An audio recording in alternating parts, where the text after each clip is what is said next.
So, welcome back, and this is lecture number 43, and today we will discuss rank of a matrix from this topic of the matrix algebra or linear algebra.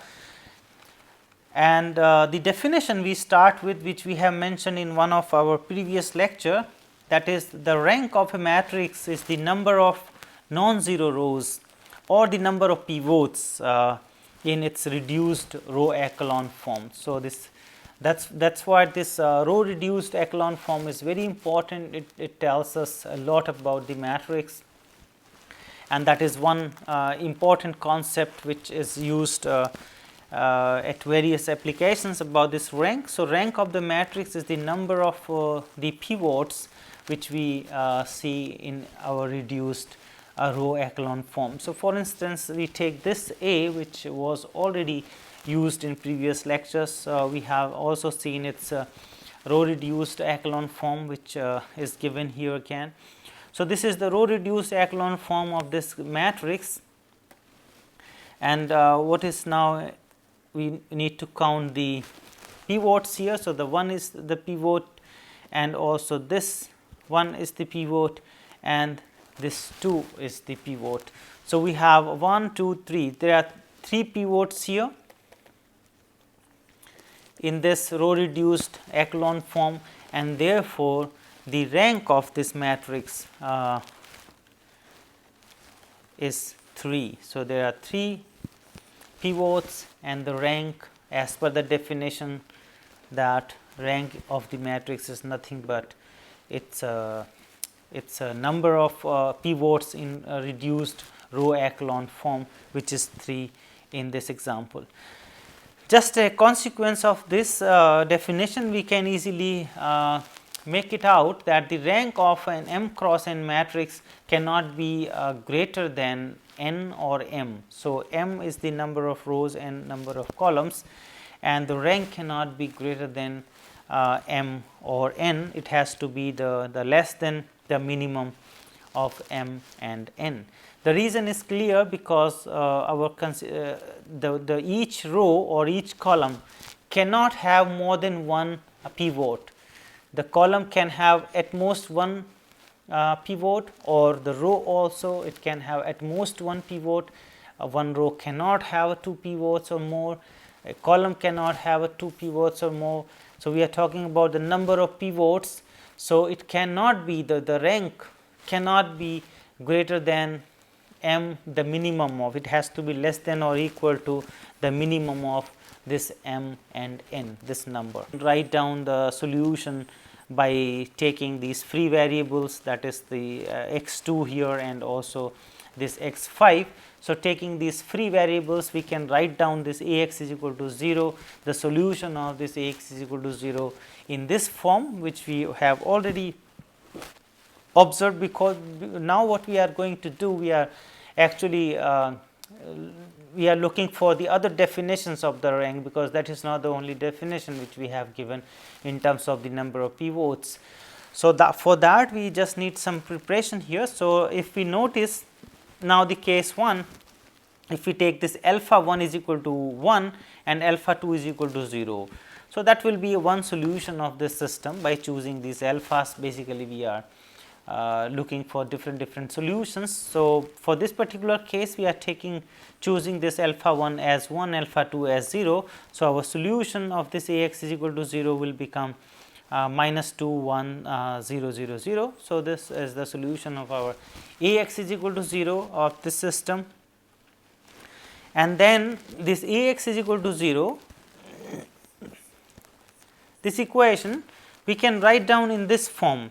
This we have already talked before, that this product of this matrix A with this x here, the x1, x2, x3, x4 and x5. So, this product A and this with the x, we can also write down as this x1, and then the first column plus this x2, the second column x3, the third column x4, this fourth column x5, and this fifth column 1, 3, 4, 1, and this is equal to 0. So, that is another way of looking at this matrix vector product.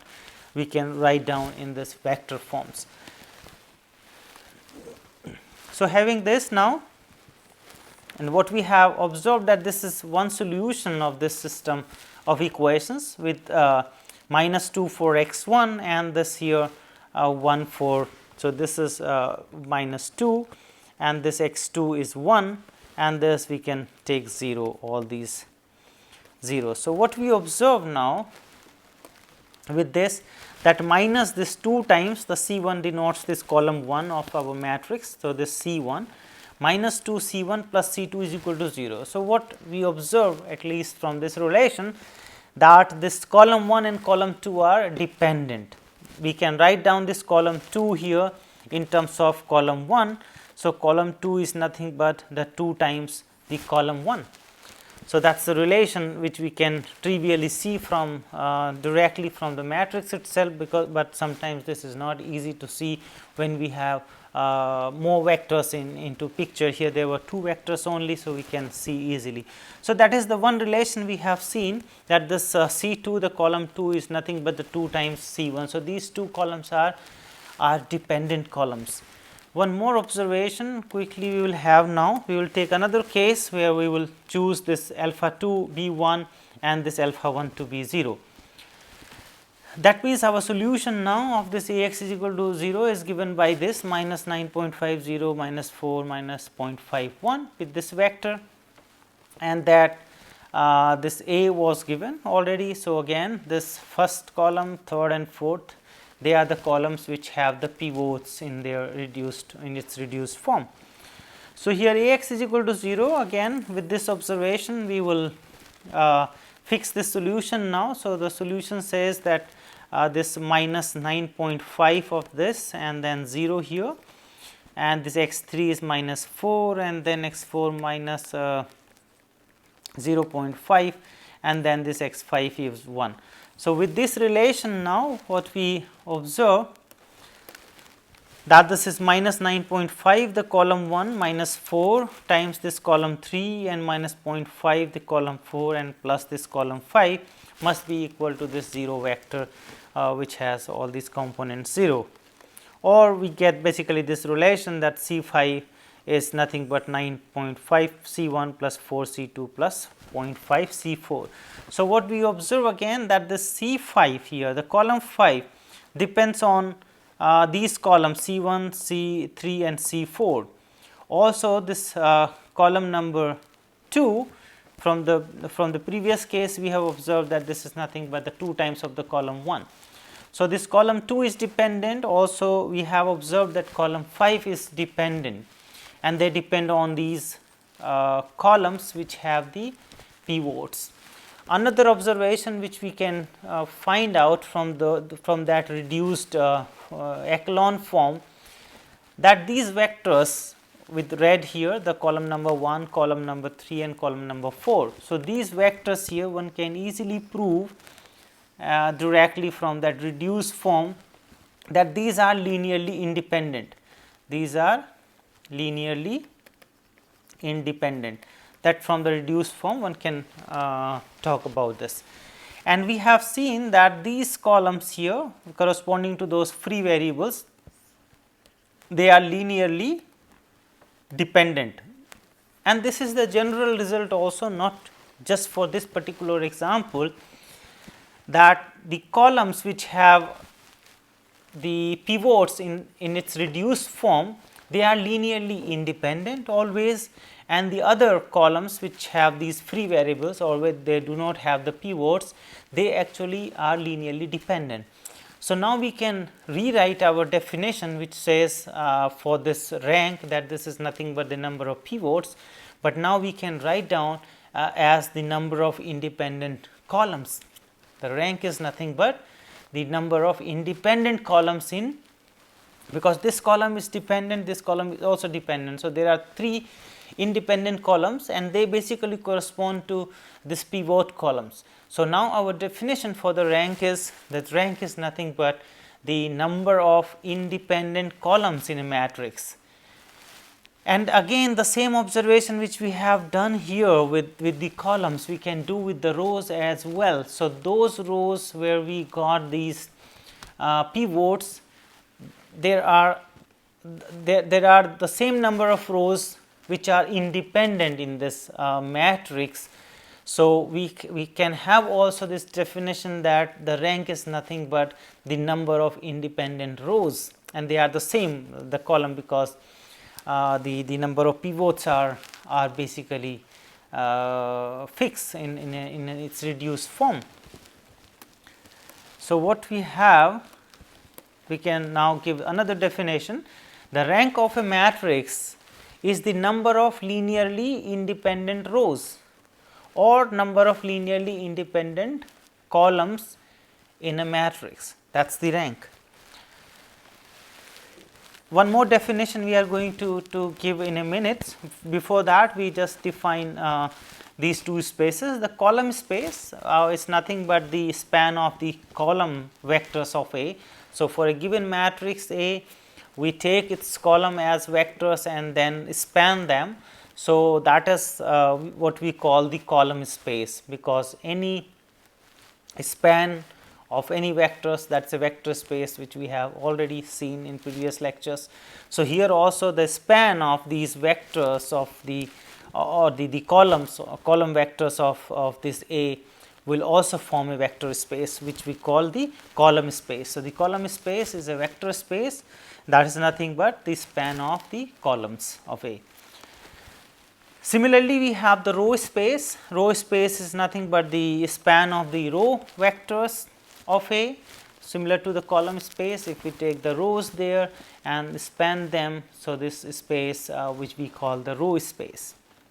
And the another definition which we have now for the rank of a matrix is the dimension of the row space, because when we are talking about the rows, for instance, so what will be the dimension of the row space? The dimension will be the number of linearly independent rows in that span, in that set here. So, the number of linearly independent rows, which is actually the definition of again with the rank. So, here the dimension of the row space is nothing but the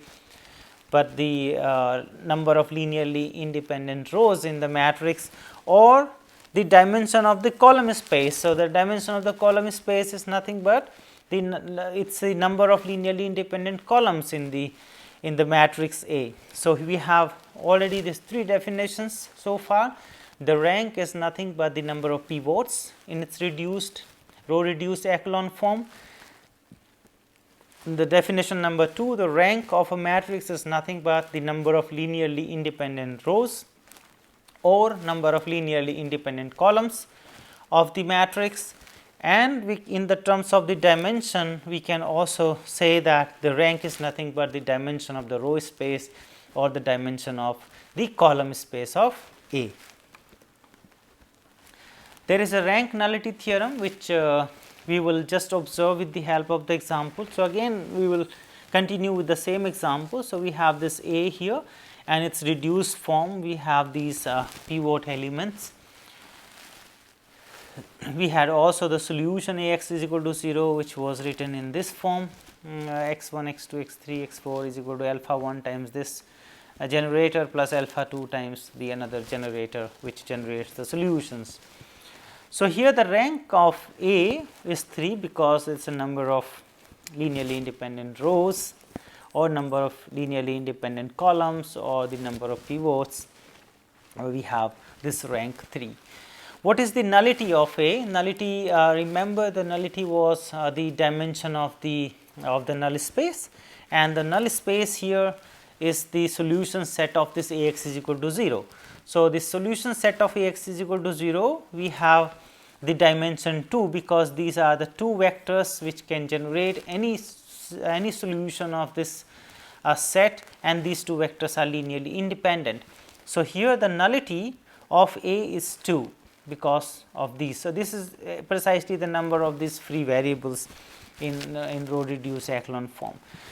In general, or first let us talk about this example once again. So, here we have rank 3 and this nullity is 2. When we add these two, so 3 plus 2 we will get the number of these variables here, number of unknowns in A x is equal to 0. The reason is clear, because the rank defines exactly the number of pivots here, and this nullity is nothing but the number of these non pivots. So, we are covering each column, for instance here we have pivot. So, that will go count to the rank here. So, 1 here 1 plus 1 and 1 this plus 1. So, we have the 3 rank because these 3 columns have pivots, and these 2 columns do not have pivot. So, they will be free variables, and that is nothing but the nullity of A. So, this will add to the n here, which are the number of columns or the number of unknowns in A x is equal to B. So, this 3 plus 2 will add to that 5. In this case, we have 5 columns. In general, how do we read this? The nullity of A is nothing but the dimension of the null space, which was 2 in this previous case, meaning the number of free variables, or in our notation we also take this number of free variables as n minus r, because we have n columns and the r are the rows where we have the pivots. So, this n minus r, or this r is the rank basically of the matrix, because these are the rows where the pivot is sitting. So, the rank of A is r, that is a number of the pivot elements. So, here the rank is r and this nullity is n minus r. So, this rank nullity theorem is nothing but it says that the rank of a matrix plus nullity of the matrix. So, r plus this n minus r must add to n, the number of the columns in the matrix. So, this is called the rank nullity theorem. Rank of A plus nullity of A is equal to n. Now, here we will find the rank of the matrix. So, rank of this matrix here 3 0 2 2, and then, so what do we need to do for finding the rank? We have to convert to the row reduced echelon form. So, in this case we will try to set this to 0 here with 2 times the row 1 we will add, and that will give us 0 here. This 42 will remain as it is, and here the 24 and minus this 2. So, this will be 28, and then we have 58 there. So, we are adding actually. So, 2 times of this row 1 we are adding to this one. So, this was 24 and then 2, this is 28, here also 54 plus 2 plus 4, it is a 58, and similarly here we will be multiplying here by 7 and then subtracting. So, we will get this row. So, this is the first iteration of the reduction, that we have set these elements here below this 3 to 0. Now, we will take this element and try to eliminate now this here minus 21 with the help of this row 2. So, that will be the next step. So, the first row and the second row will remain as it is, and now we will try to put this to 0. So, that means the half of this we are adding to this row here. So, this becomes 0, this also becomes 0, and this also becomes 0.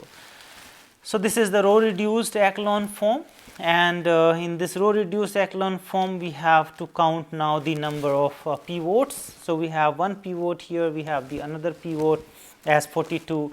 So, the total pivots here we have 2, and that is what the rank here is of this matrix is 2. So, this is a simplest way of getting the rank. We just take the matrix and try to reduce it to the row reduced form, and then count the number of pivots, and that is precisely the rank of the matrix. Let us take the another example where we will find the rank of A. The A is given by this 1 2 0 minus 1 and 2 6 minus 3 and minus 3 1 4 4 5. So, with this matrix again we will reduce it to the row reduced echelon form. So, the first we will set these elements to 0. So, 2 and 1. So, where we get 0 0 here. In the second step now we will try to set them to 0 below this 2. So, it is set to be 0, and now we can count the pivots here. So, this is the pivot, and this is pivot, and this is also pivot here. So, we have 3 pivots in this case, and therefore, the rank of this matrix A is 3.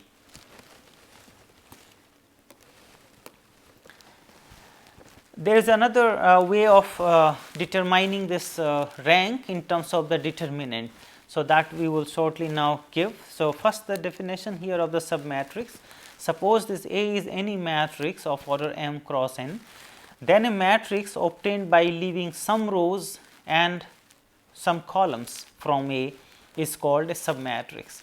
So, a matrix is given, we remove let us say first row, the third column, then whatever left, this matrix is a submatrix, or we can remove more rows, more columns.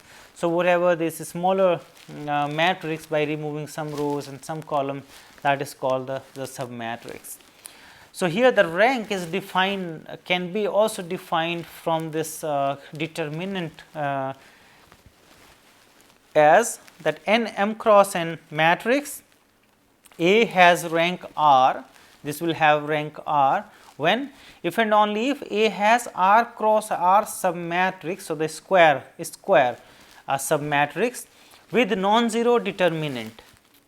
So, we have to now get out of this given matrix R cross R submatrix which has the non-zero determinant, whereas the determinant of every square determinant every square submatrix of R plus 1 or more rows is 0. So, we have to start with the whole matrix. If for example, it is a 2 by 3 matrix, then 2 by 2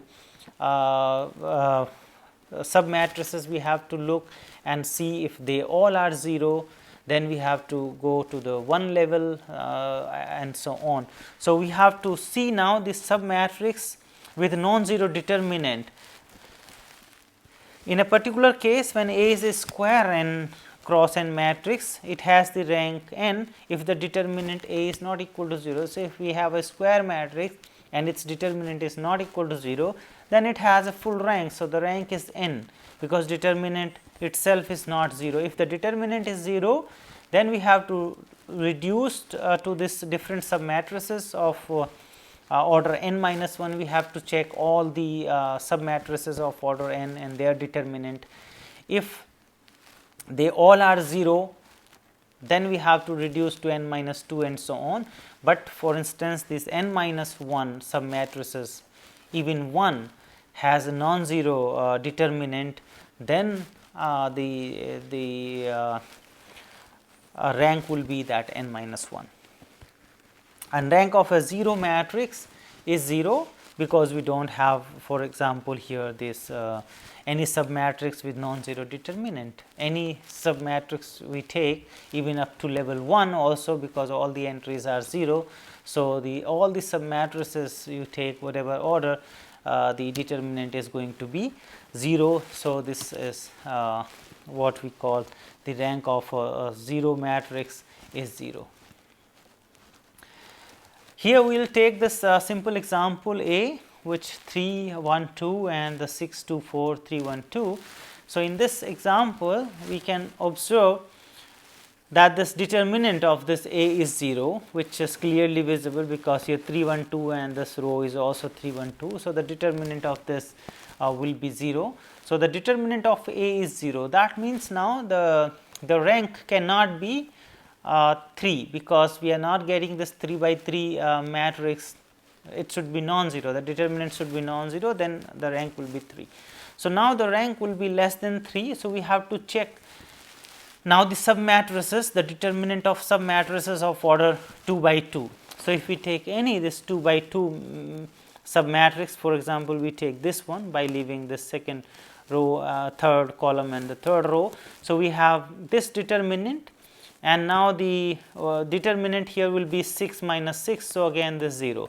We take any other 1 2 2 4, one more submatrix, here also this is 0 when we take the determinant. Any determinant we take this 6 4 6 and this 4 and 3 and 2.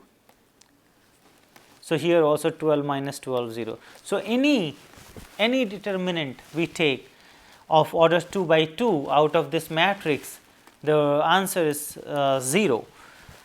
So, all 2 by 2 submatrices have 0 determinant, and that is the reason here we now have to look for this determinant of order 1, but that is a non-zero matrix anyway. So, whatever value we have, so the rank has to be 1 in that case, because it is not the 0 matrix.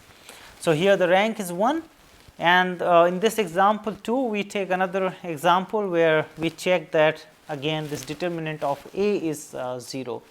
So, when determinant A is 0, the rank has to be less than or equal to the order of the matrix here. It is a square matrix. So, the rank of A has to be less than 3, and in this case we also observe, for instance, this determinant itself we take 1, 3, 2, 4, and the value is not equal to 0. The value is 4 minus 6 minus 2. So, this is not equal to 0. So, we have a submatrix whose determinant, the submatrix of order 2 whose determinant is not 0, and there we can decide now the rank has to be 2. Though it is little bit difficult than the earlier process of getting the rank, where we reduced to the row reduced echelon form, and then we can easily identify what is the rank. Here you have to look for these different orders of determinants and check whether something is non-zero. So, for example, this was easy. We have easily seen that this submatrix has determinant non-zero. So, the rank is 2. If you take the identity matrix here, the 1 1 1, we know that the determinant here is 1, which is not equal to 0, and therefore, the rank of this matrix is 3. Coming to the conclusion, what we have seen, the various definitions of the rank. One was the number of pivots in the row reduced echelon form. The other one was the number of linearly independent rows. There was a number of linearly independent columns, and we can also talk about the dimension of the column space, that is nothing but the rank, dimension of the row space, that also is the rank, and we have also discussed the rank in terms of the determinants. So, these are the references used here, and thank you for your attention.